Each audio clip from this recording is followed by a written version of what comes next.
વિદ્યાર્થી મિત્રો, મેથેમેટિક્સની અગત્યની બ્રાન્ચ આંકડાશાસ્ત્ર છે. એ આંકડાશાસ્ત્રમાં અગત્યનું ચેપ્ટર સંભાવના. તમે આગળના વર્ષોમાં આના વિશે જાણીને આવો જ છો. સંભાવના ને ઇંગ્લિશમાં શું કહેવાય?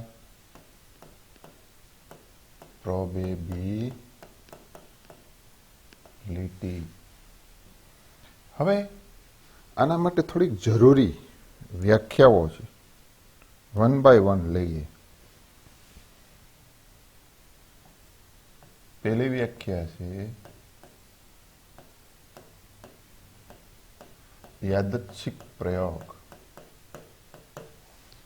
બરાબર ને ઇંગ્લિશમાં શું કહી શકાય? Random experiment. બરાબર. તો આપણે જાણીએ છીએ મિત્રો કે સમતલ સિક્કો હોય, કોઈન, એને આપણે ઉછાળીએ તો આપને ખબર જ છે કે બે જ શક્યતા છે. કાં તેના પર છાપ મળે, કાં તેના પર કાંટો મળે. છાપ મળે તેને ઇંગ્લિશમાં એચ વડે દર્શાવાય, હેડ, અને કાંટો મળે તેને ઇંગ્લિશમાં ટેલ વડે દર્શાવાય, ટી.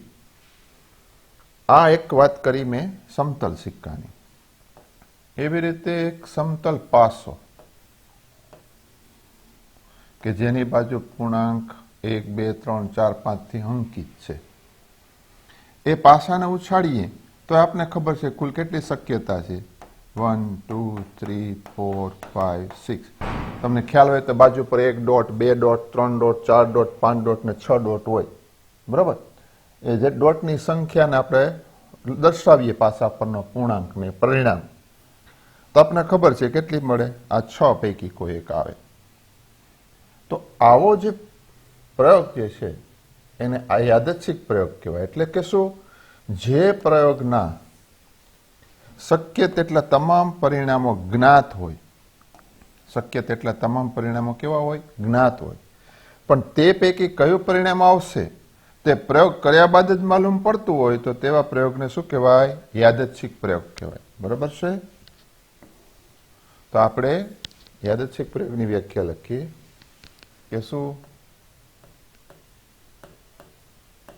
જે પ્રયોગના શક્ય તેટલા તમામ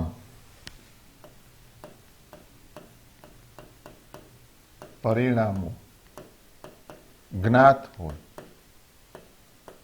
પરંતુ તે પૈકી કયું પરિણામ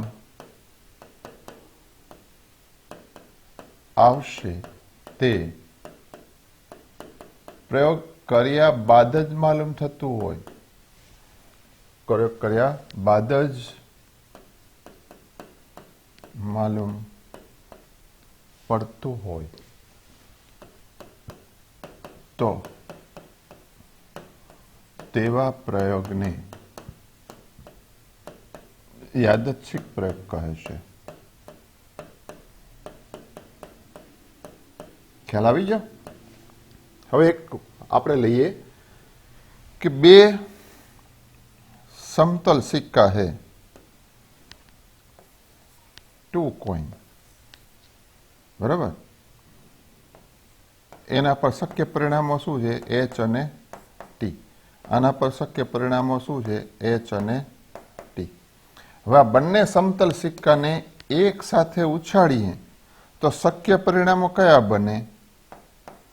તો કે H T cross H T. આપણે ગણ સિદ્ધાંતમાં બે ગણનો કાર્ટેજીય ગુણાકાર શીખીને આવ્યા છીએ. તો આમાં શું થાય? આ H H, H T, T H, T T. આ 4 શક્યતા રહી. પણ આ 4 માંથી કઈ શક્યતા હવે કેમ ખબર પડે? તો કે પ્રયોગ કરી તો જ માં ખબર પડે. તો આ જે પ્રયોગ જે છે એ પ્રયોગને શું કહેવાય? યાદચ્છિક પ્રયોગ કહેવાય. ખ્યાલ આવી ગયા મિત્રો? હવે એના પછીની બીજી વ્યાખ્યા લઈ. સંભાવના માટે આપણે જરૂરી બધી વ્યાખ્યાઓ, સંકેતો, નોટેશનો છે એ બધું જરૂરી છે, પહેલા લઈ લઈશું, પછી આપણે એક્ઝામ્પલ ગણશું. બીજી વ્યાખ્યા છે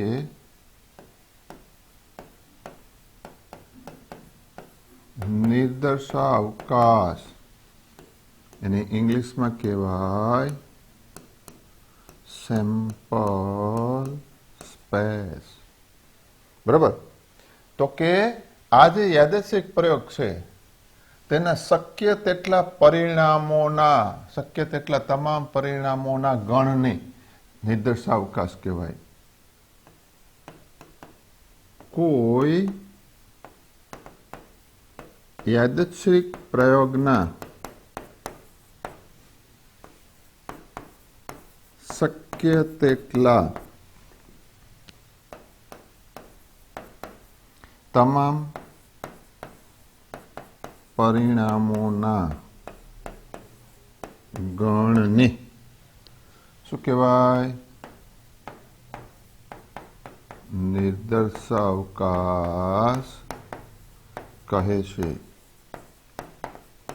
અને તેને સંકેતમાં કેપિટલ યુ વડે દર્શાવવામાં આવે છે.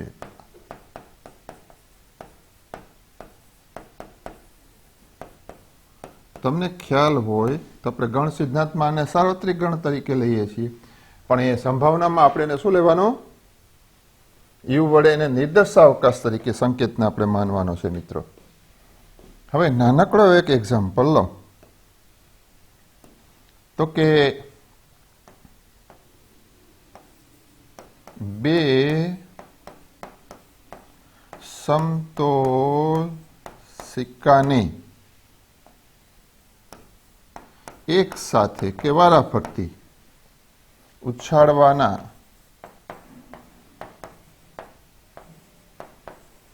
યાદચ્છિક પ્રયોગ સાથે સંકળાયેલ નિર્દેશાવકાશ લખો. Write it. ક્લિયર? તો જો સિક્કા પર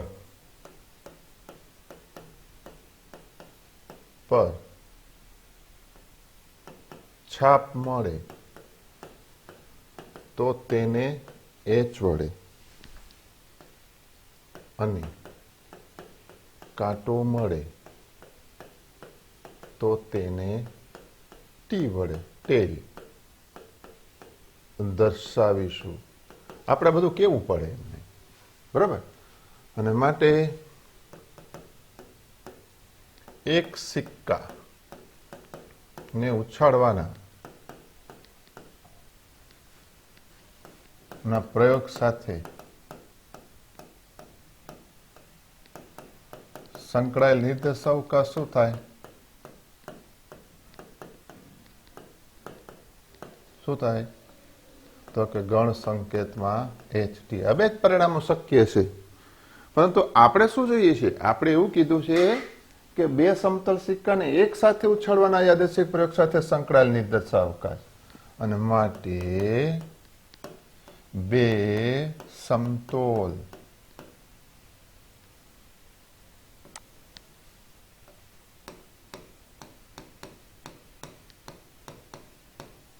સિક્કાને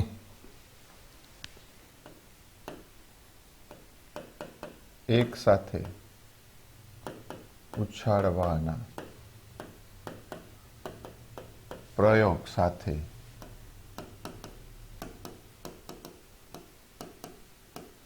સંકળાયેલ નિર્દેશાવકાશ યુ બરાબર શું? તો કે આ બંને સિક્કાને જે આપણે ઉછાળીએ ને એના જે નિર્દેશાવકાશ મળે ને એનો ક્રોસ પ્રોડક્ટ લેવાનો.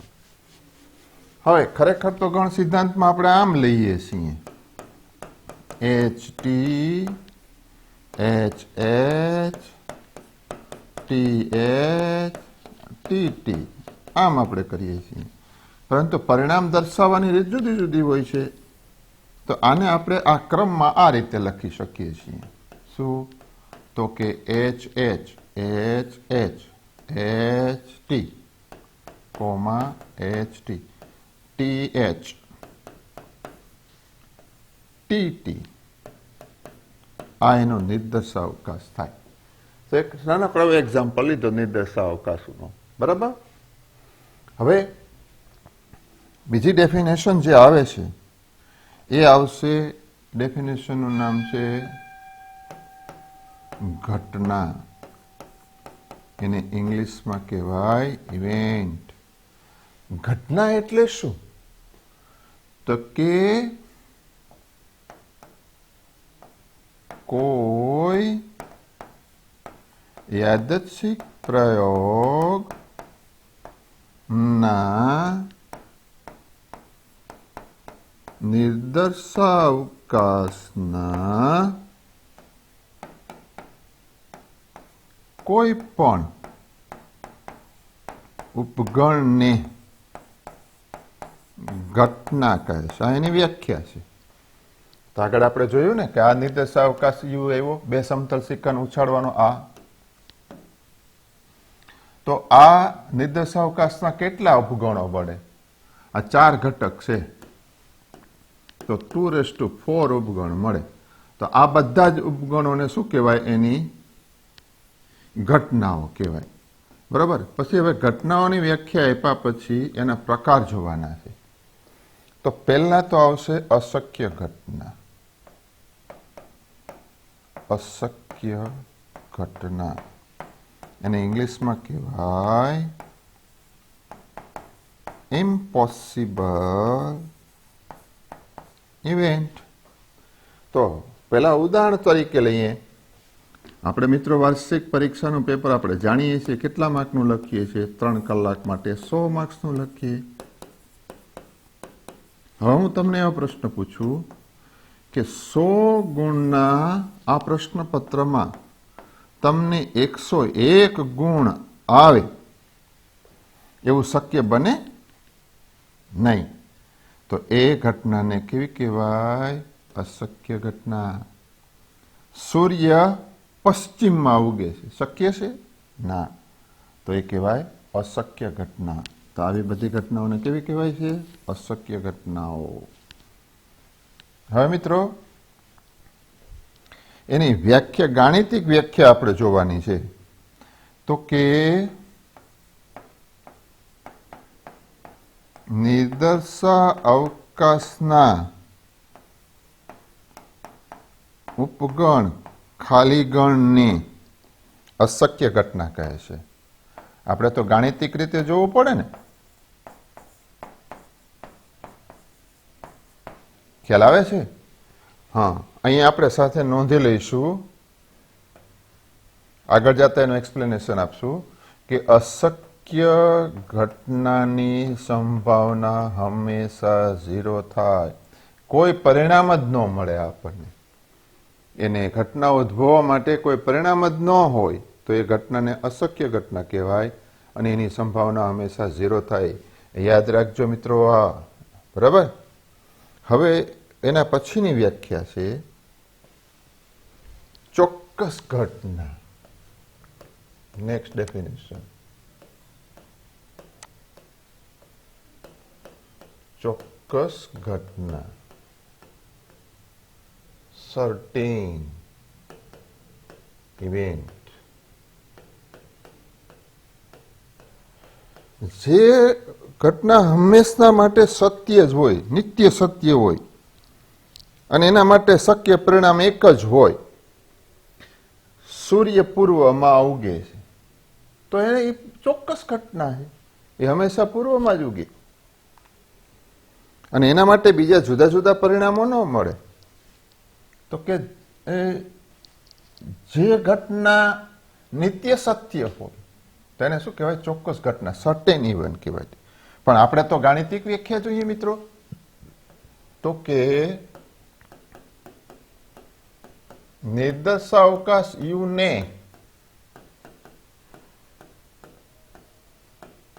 ચોક્કસ ઘટના કહે છે. બરાબર.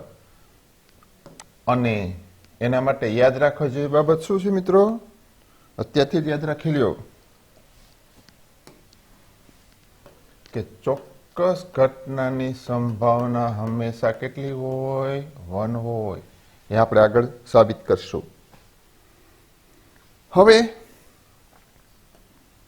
આપણે ઘટનાની ડેફિનેશન શું આપી? તો કે પહેલા તો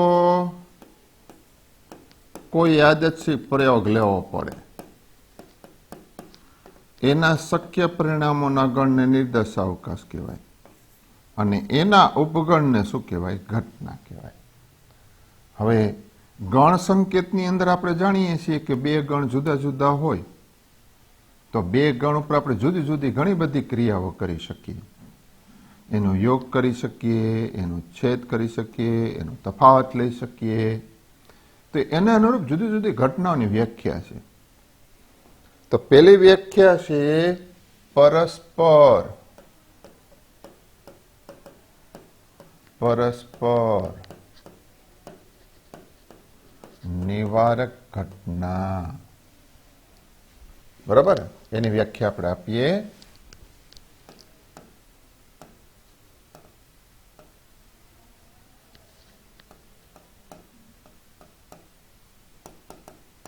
એને ઇંગ્લિશમાં કહેવાય મ્યુચ્યુઅલી એક્સક્લુસિવ ઇવેન્ટ.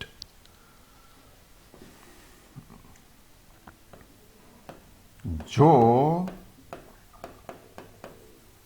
નિર્દેશાવકાશની ઘટનાઓ A અને B માટે A છેદ B બરાબર ખાલી ગણ. યાદ રાખજો ડેફિનેશન. A છેદ B બરાબર ખાલી ગણ હોય તો બંને ઘટનાઓ પરસ્પર કેવી છે? નિવારક ઘટનાઓ છે તેમ કહેવાય. આ પરસ્પર નિવારક ઘટનાની વ્યાખ્યાની વાત કરી. હવે બીજી વ્યાખ્યા છે પરસ્પર નિશેષ ઘટનાઓ.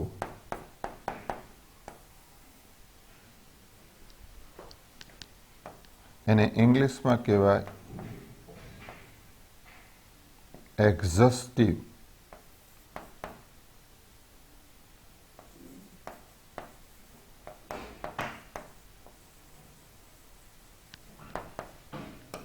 એક્ઝસ્ટિવ ઇવેન્ટ. તો કે જો નિર્દેશાવકાશ યુની ઘટનાઓ A અને B માટે A યુનિયન B બરાબર U હોય તો A અને B ને પરસ્પર નિશેષ ઘટનાઓ કહે છે. ખ્યાલ આવે છે? આ બધી ઘટનાઓની ડેફિનેશન આપણે જોતા રહીએ છીએ, પ્રકાર જોતા રહીએ છીએ મિત્રો. હવે આપણા સંભાવના માટે વારંવાર ઉપયોગમાં આવે એવી કમ્બાઇન્ડ ડેફિનેશન છે. શું? તો કે પરસ્પર નિવારક અને નિશેષ ઘટનાઓ. ખૂબ જ અગત્યની ડેફિનેશન છે. એટલે બંને વ્યાખ્યા આગળ આપણે ભણી ગયા ને, એને કમ્બાઈન કરવાની, ભેગી કરી દેવાની છે વ્યાખ્યાઓ. શું? તો કે જો કોઈ યાદચ્છિક પ્રયોગના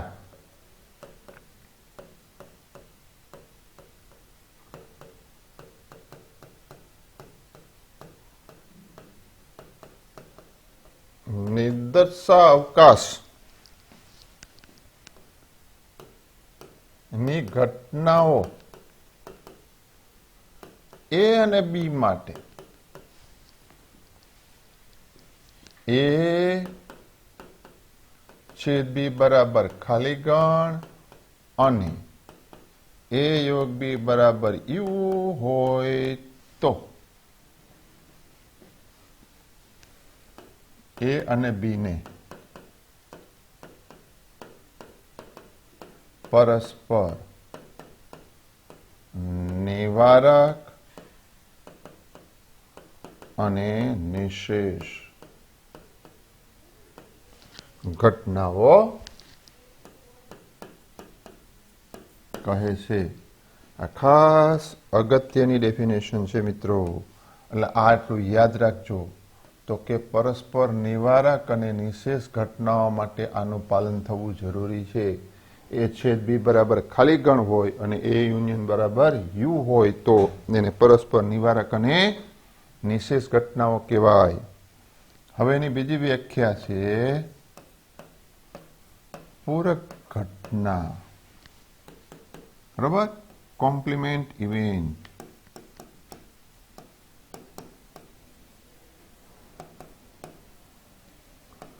આપણે ગણ સંકેતમાં જોયું છે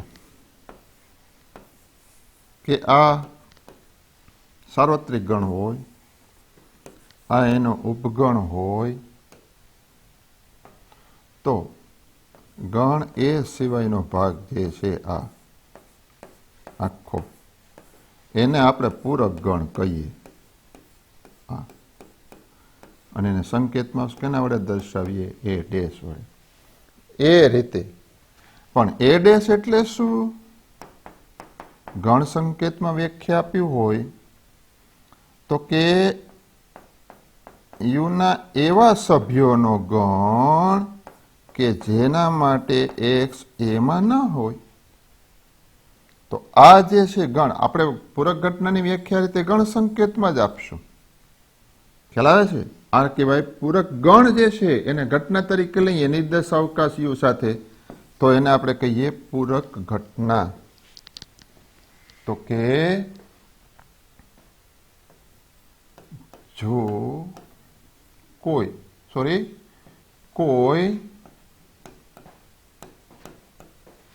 યાદચ્છિક પ્રયોગ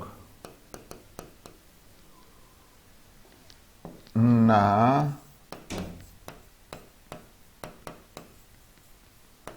નિર્દેશાવકાશની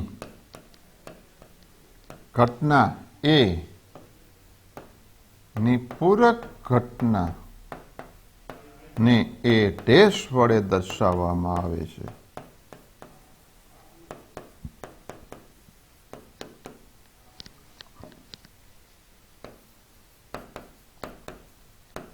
અને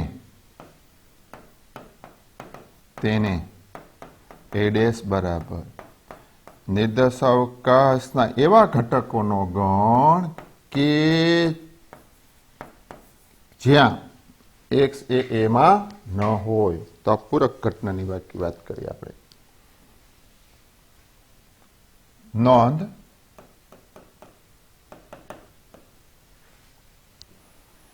કે ઘટના એ અને તેની પૂરક ઘટના હંમેશા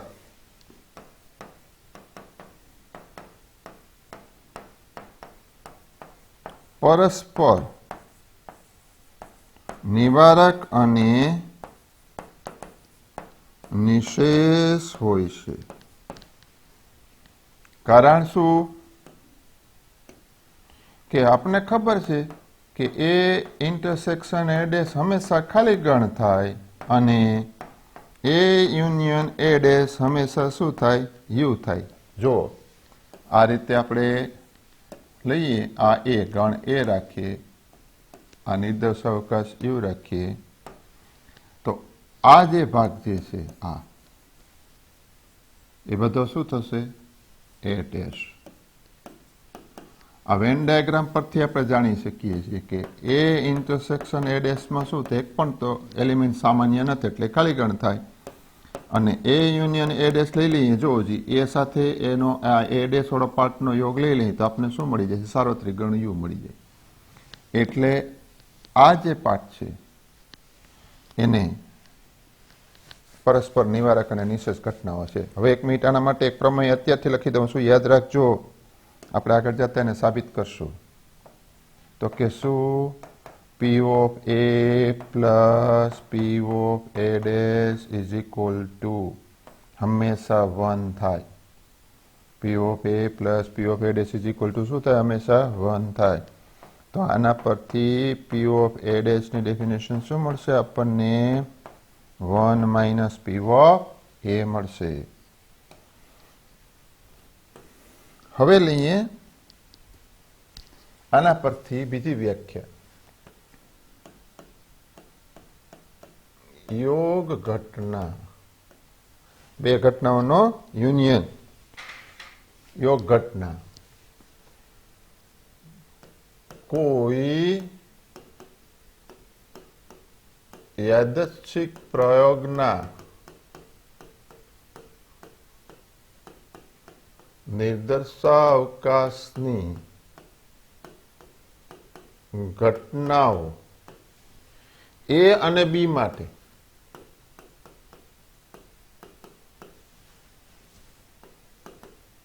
તેની યોગ ઘટના ને A યોગ B વડે દર્શાવવામાં આવે છે અને તેને આપણે ગણ સંકેતમાં યોગ જે રીતે વ્યાખ્યાયિત કરે છે યોગ ગણ એ રીતે A યોગ B વડે, તો કે નિર્દેશાવકાશના એવા બધા ઘટકોનો ગણ કે જેના માટે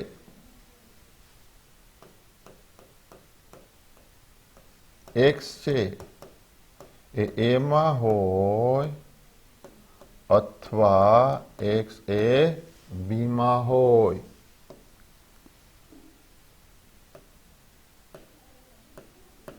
આ થઈ યોગ ઘટના. એટલે જેમ આપણે યોગ ગણ વ્યાખ્યાયિત કરી છે એમ જ યોગ ઘટનાની વ્યાખ્યા આવે. હવે આવશે છેદ ઘટના. બરાબર, તો બે ઘટનાઓનો છેદ લઈ લઈએ આપણે તો એ છેદ ઘટનાઓ થાય છે. બરાબર, તો આની આ જ વ્યાખ્યા પ્રમાણેની વ્યાખ્યા કઈ બનશે? કોઈ યાદચ્છિક પ્રયોગના નિર્દર્શાવકાશની ઘટનાઓ A અને B ની છેદ ઘટનાને આ આપણે સામાન્ય સંકેત એ છેદ B વડે દર્શાવવામાં આવે છે અને તેને એ છેદ B સામાન્ય રીતે જે છેદ ગણ વ્યાખ્યાયિત કરીને એ રીતે કે નિર્દેશાવકાશના યુના એવા સભ્યો કે જેના માટે એ x એ A અને x એ B બંનેમાં હોય તેને છેદ ઘટના કહેવાય. યોગ ઘટના, છેદ ઘટના. હવે આવશે તફાવત ઘટના. તફાવત ઘટના તો કે શું? કોઈ યાદચ્છિક પ્રયોગના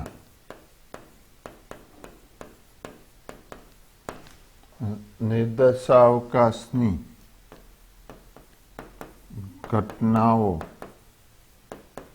A અને B ની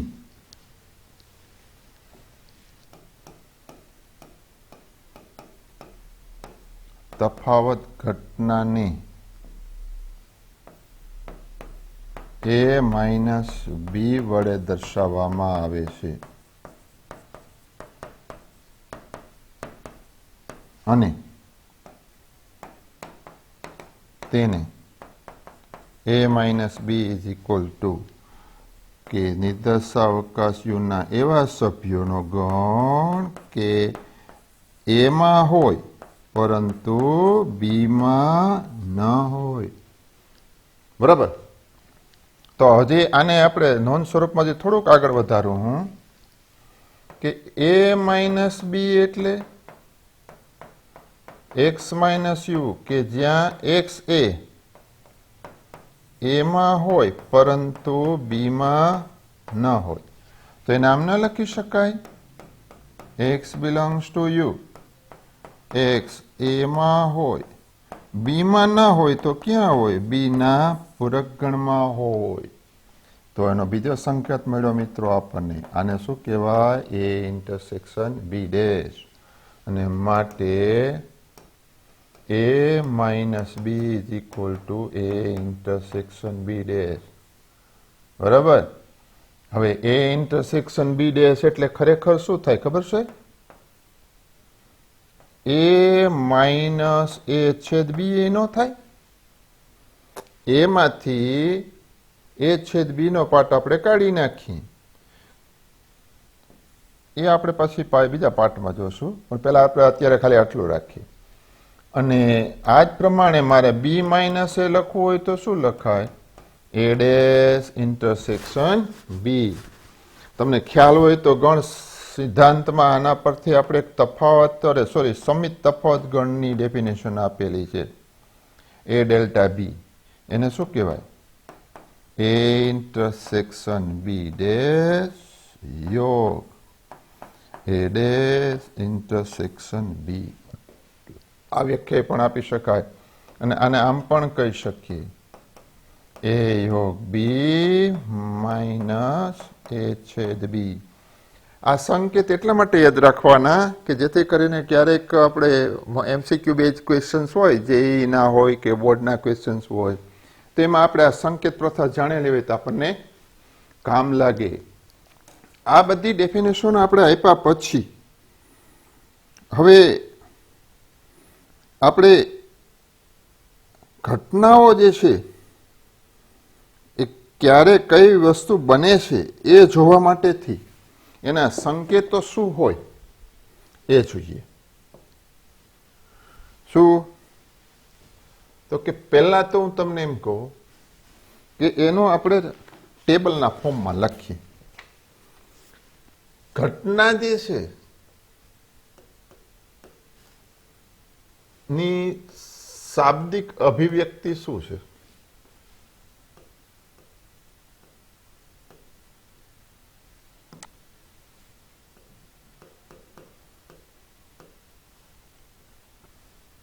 શાબ્દિક અભિવ્યક્તિ. અને એના માટે આપણે સંકેત કયો લઈએ છીએ એ શીખવાની ખાસ અગત્યતા છે. જો આ વાત થઈ, ટેબલના ફોર્મમાં આપણે લખીએ આ રીતે. એને સંકેતમાં કઈ રીતે દર્શાવો, શબ્દમાં કઈ રીતે દર્શાવો? એ એક ઘટના છે એવો હું શબ્દમાં અર્થઘટન કરું તો આપણે સંકેતમાં ને કેમ લખાય? આપણે જોઈ ગયા છીએ તો કે નિર્દેશાવકાશનો ઉપગણ એ ઘટના છે. આ રીતે લખું તો એ શું બની જાય? એનો ગાણિતિક સંકેત બની જાય. ઘટના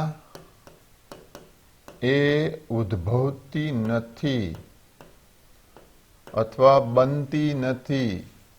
તો ઘટના એ ન બને તો કઈ ઘટના બને? એની પૂરક ઘટના.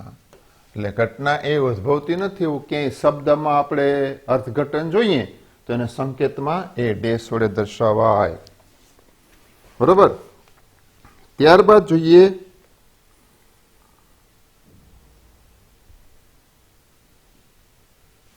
ઘટના એ બને તો ઘટના બી પણ બની જ હોય. એ ઘટના ઉદ્ભવે ત્યારે ઘટના બી ઓટોમેટિક ઉદ્ભવેલી જ હોય એમ કેવું હોય તો શું બની જ હોય તેના માટે શું થાય તો કે એ ઉપગણ બી. ઘટના એ બને તો બી પણ બની જ હોય. હવે આપણે બે વસ્તુ જોઈ જ ગયા છીએ. અશક્ય ઘટના હોય તેનો સંકેત આપણે શું જોયો છે ભાઈ તો કે નલ સેટ. હવે ચોક્કસ ઘટના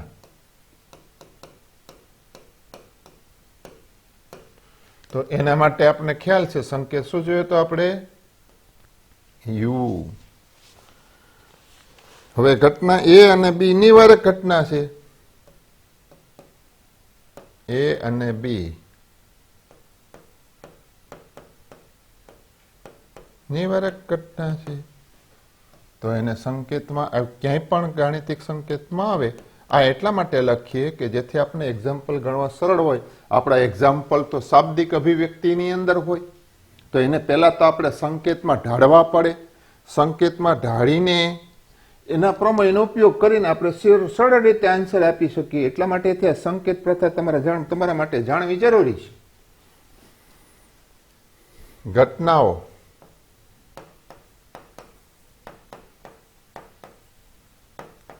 એ અને બી નિશેષ ઘટનાઓ છે.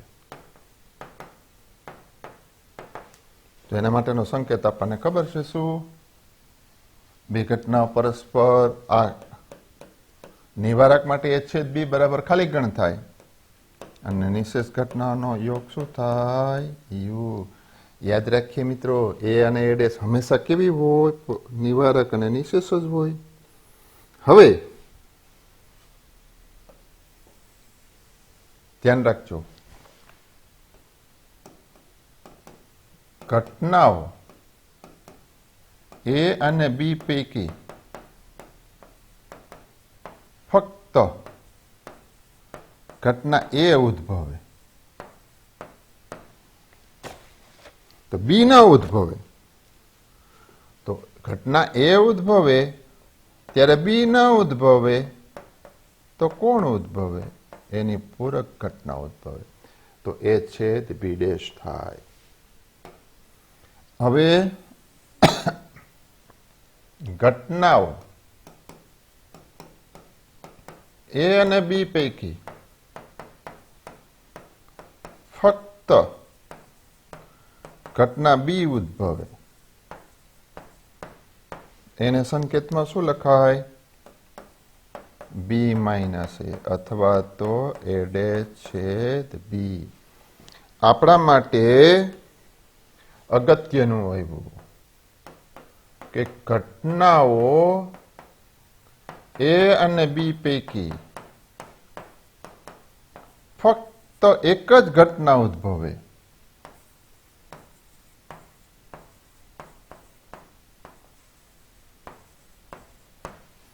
તો એના માટેનો સંકેત શું થાય ખૂબ જ અગત્યનો ટોપિક છે. હા આના માટેનો સંકેત એ થાય એ ઉદ્ભવે ત્યારે બી ના ઉદ્ભવે અથવા બી ઉદ્ભવે ત્યારે એ ના ઉદ્ભવે.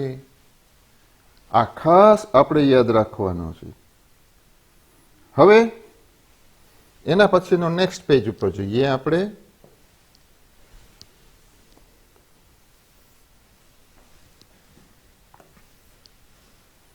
કે ઘટનાઓ એ અને બી એક સાથે ઉદ્ભવે. ઘટનાઓ એ અને બી બંને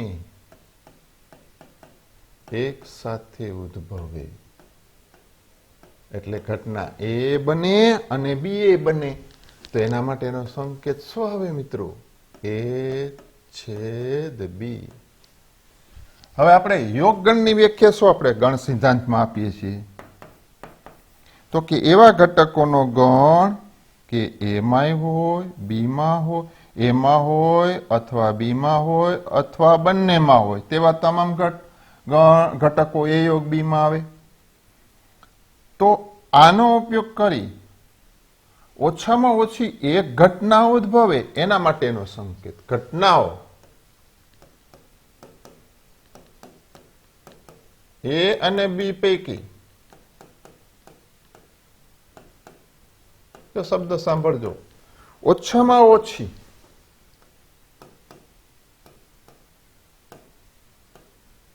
એક ઘટના ઉદ્ભવે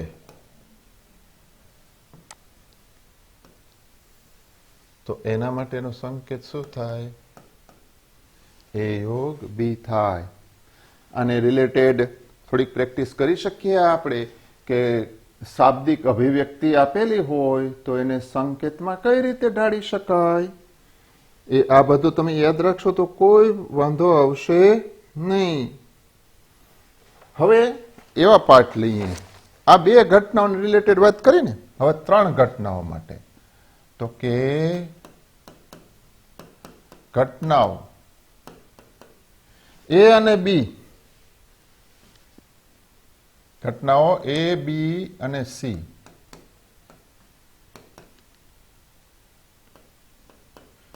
માટે ફક્ત ઘટના એ ઉદ્ભવે. બરાબર? તો એના માટેનો સંકેત શું આવશે? એ ઉદ્ભવે ત્યારે બી પણ ન ઉદ્ભવે અને સી પણ ન ઉદ્ભવે. આના માટે ફક્ત ઘટના બી ઉદ્ભવે ત્યારે એ ન ઉદ્ભવે અને સી પણ ન ઉદ્ભવે. ફક્ત ઘટના સી ઉદ્ભવે, એ ન ઉદ્ભવે, બી ન ઉદ્ભવે અને સી ઉદ્ભવે. ઓછામાં ઓછી એક ઘટના ઉદ્ભવે. ઘટનાઓ એ, બી અને સી પૈકી